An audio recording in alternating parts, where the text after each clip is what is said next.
bisqin rag bay ku geysaa balse rag kaama celiso raggan kiiraaya reer ku haro foolxumadaada oo aad ku faraxsan tahay oo ajar kuu socdo haddii ee ooyinta murugo ahaan lahayd sariirta laguma ooyan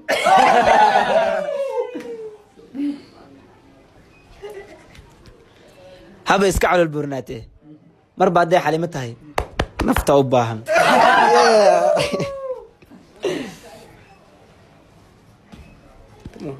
in la isjeclaado way fiican tahay laakiin waxaa kasii fiican in la isguursado weliba la isxasuuqo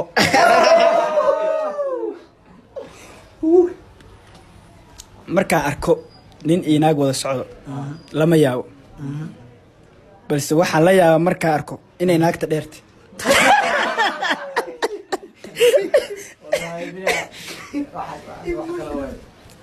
weligaa gabarta yaraan ha ku diidin waayo cambahaba gacanta lagu bisleeyaa